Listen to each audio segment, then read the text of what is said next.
Through the lens, she appeared a confident, happy young woman.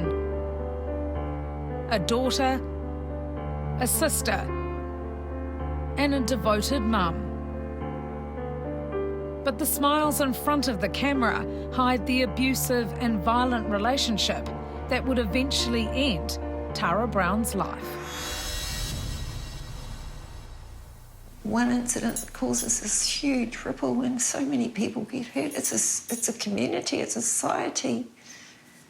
Everyone was touched, everyone felt that pain. Her brutal killing shocked Australia. The public murder of Tara Brown was the moment that stopped the nation. There were many lives lost before Tara, many women. And yeah, it's hard for me to comprehend why Tara. So many questions still haunt her mother, Natalie Hinton, who's still coming to terms with her 24-year-old daughter's brutal death in 2015. She was gorgeous. She was really loving. Like, she loved everything. She loved life. I didn't think he'd kill her.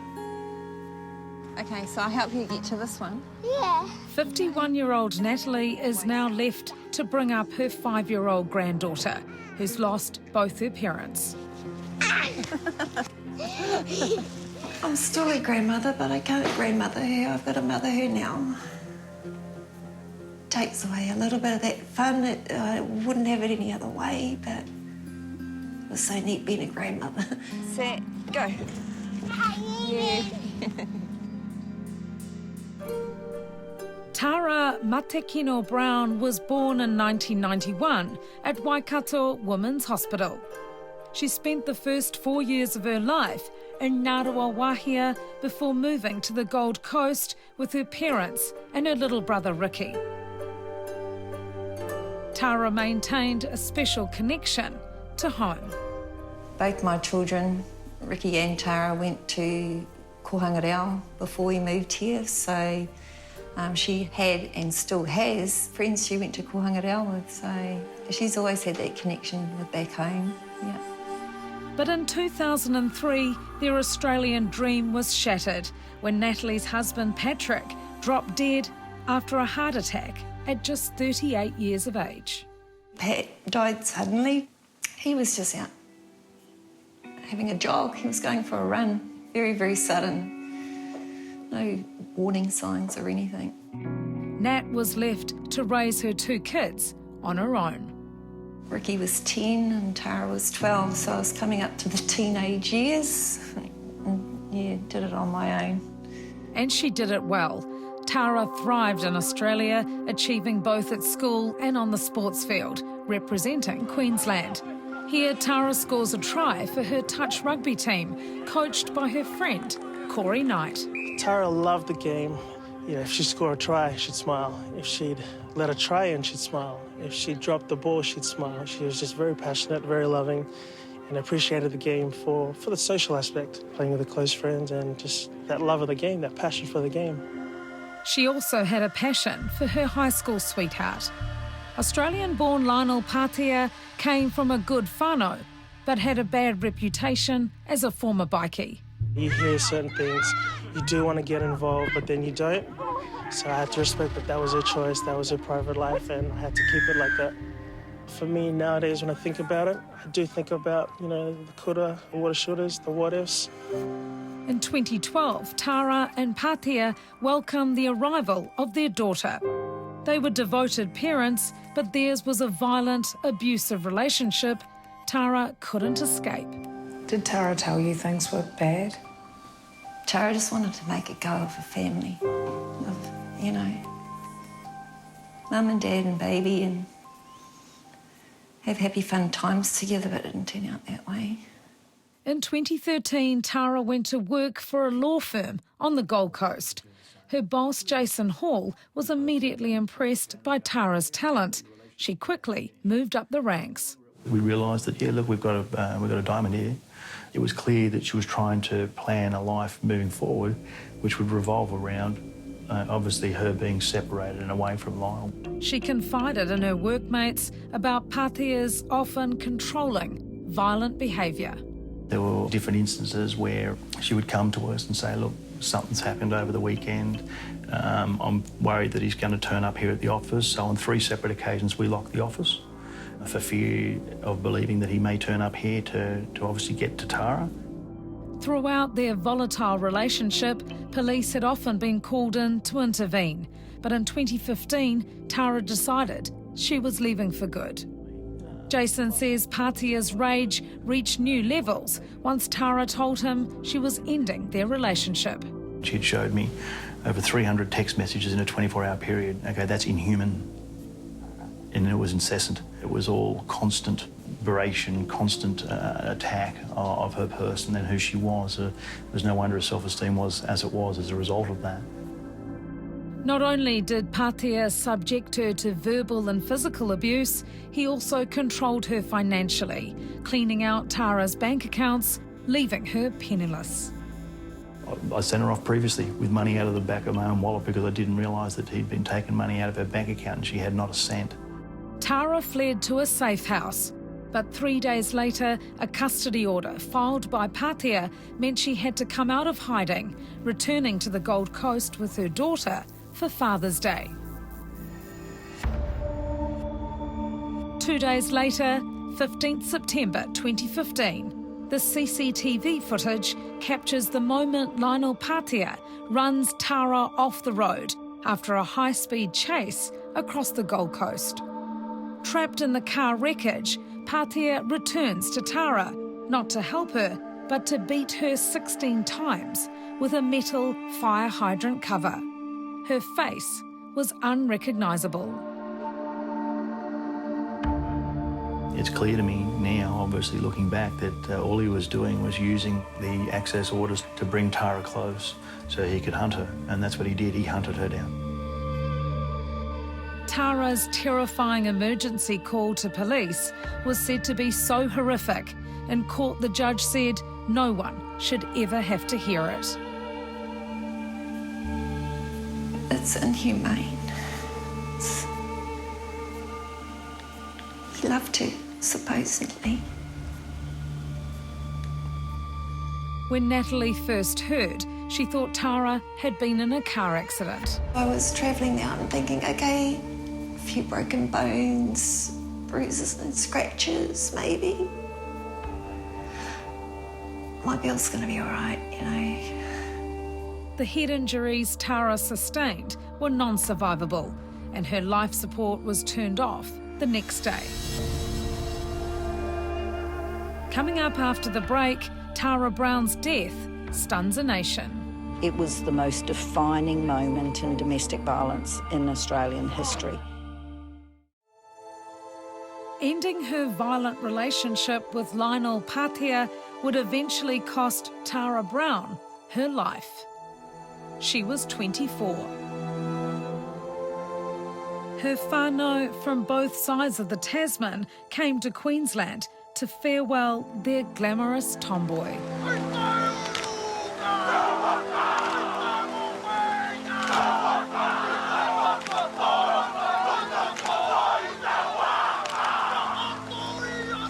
Tara's final resting place next to her beloved father, Patrick Brown.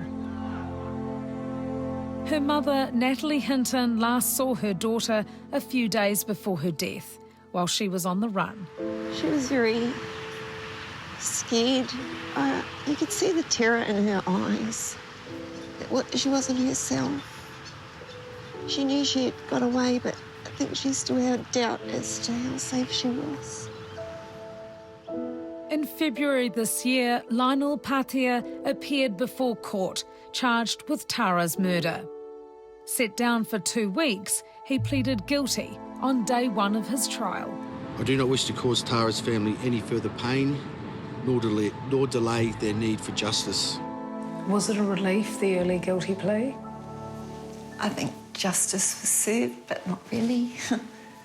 He took maybe 60 years away from my daughter, gets a sentence of 20 years. He'll be out in his mid-40s. I think he's still got another 40 years that he could have here on this earth. Experts say domestic violence is predictable and preventable, but there was nothing that was going to stop Lionel Patea that morning on this suburban street. It's an unravelling, so someone who has that level of control over another person starts to unravel at the thought of not having them there to control. Diane Mangan is the CEO of DV Connect, a 24-hour crisis call centre for those involved in a violent relationship. Right, so there's been a DVO. Right, previous physical violence. The Queensland helpline is the busiest in Australia, taking around 200 calls a day. Tara sought their help and they assessed her as very high risk. But Natalie says Tara was let down by police, who initially declined the protection order against Patea. We could see from the information she provided to us that there had been strangulation, sexual violence. These are common hallmarks: threatening to leave or preparing to leave a relationship. Incredibly dangerous time for women who are living in a violent relationship. Could Tara's death have been prevented? There had to be a way, but Lionel was intent on exacting revenge on Tara, whether she stayed with him or whether she didn't, and we knew that. And I'm sure her family had grave fears for that as well.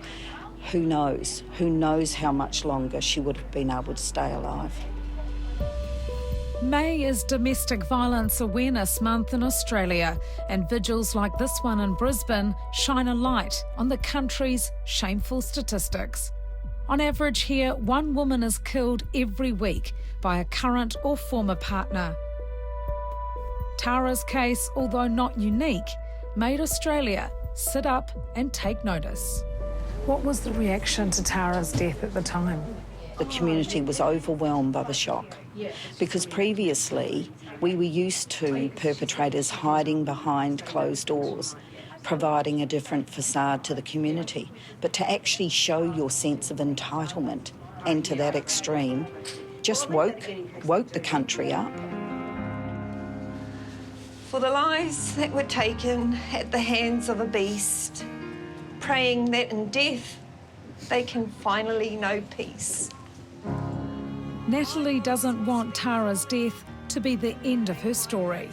She's sharing her experience with the families of other victims who've also been killed by someone they once loved.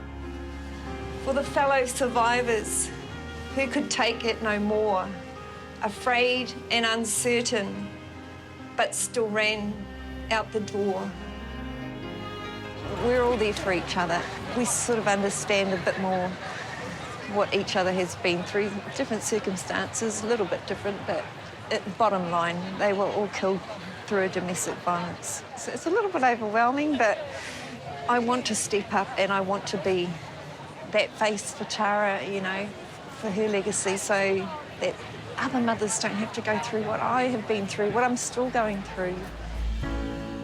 Natalie and her partner, Johnnie Gardiner, set up the Tara Brown Foundation, a charity to raise money for women's refuges and shelters. We are going to help the helpers, so we're going to help domestic violence organisations that aren't government funded and need a bit of a prop up, a bit of a hand. Natalie's been overwhelmed by the public's generosity. A touch tournament held on the anniversary of Tara's death last year collected $26,000 for their foundation. A lot of people that didn't even know Tara, they saw her story and just wanted to be a part of it. So we had probably a good 10,000 people rock up. And it's this little girl everyone is thinking of. She's beautiful, like her mum.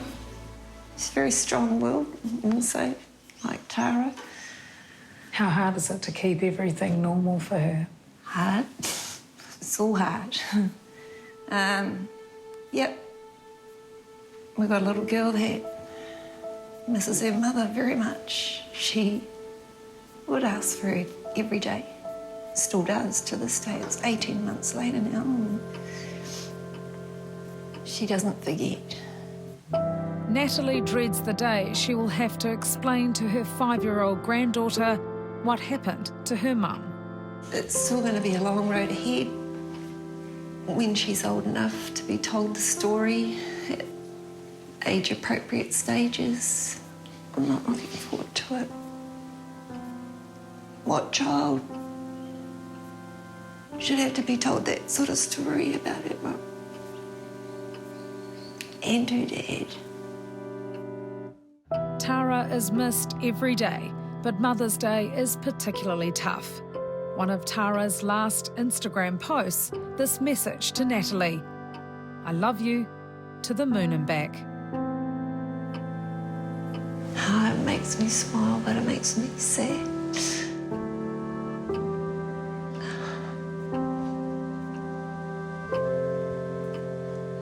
I'm not short of a photo of her, but hey, photos don't replace them. They're great to have, but they don't replace them.